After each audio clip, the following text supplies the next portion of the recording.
We are going to continue our work today on the date. By the way, do you remember how to say the days of the week, guys? Can you pronounce them? Donc, ce qu'il est possible de faire en plus du tableau numérique et des baladeurs MP3 et de la salle informatique, c'est tout simplement, mettons, quand dans 1 heure, on sait qu'on va utiliser les activités sur Internet pendant, mettons, un quart d'heure, déjà, on n'est pas obligé de déplacer la classe en salle informatique. Alors cette classe mobile, c'est un outil qui est indispensable, je pense, pour notre utilisation quotidienne, puisqu'on a besoin d'une activité, on a besoin d'une recherche sur Internet, on a besoin de faire manipuler certains élèves dans les groupes différenciés que l'on met en place. À n'importe quel moment, on a à disposition des outils sans descendre en salle informatique. On distribue à la classe, même si ça prend un peu de temps quand même de connexion, allumage des connexions. C'est un outil qui nous permet beaucoup de souplesse. Diviser la classe en 3 ateliers, puis dans chaque atelier, faire 3 niveaux de différenciation. Et en 1 heure, les gamins donc, ont réalisé les 3 ateliers. Un plan d'action, je monte, je tiens la posture et je démonte. C'est clair pour tout le monde ?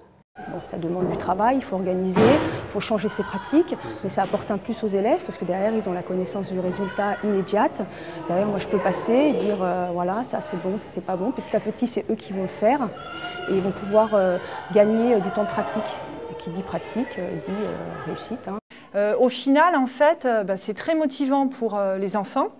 C'est un outil extrêmement efficace parce que vraiment, au niveau de la langue, ils sont exposés encore plus. Et moi, je remarque qu'après, concernant les évaluations, il y a du mieux.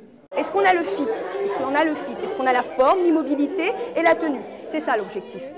Ok? Pour moi également, j'ai le résultat, je peux voir qui est-ce qui a travaillé, qui est-ce qui n'a pas travaillé. Et surtout, entre les séances, je vois où on en est.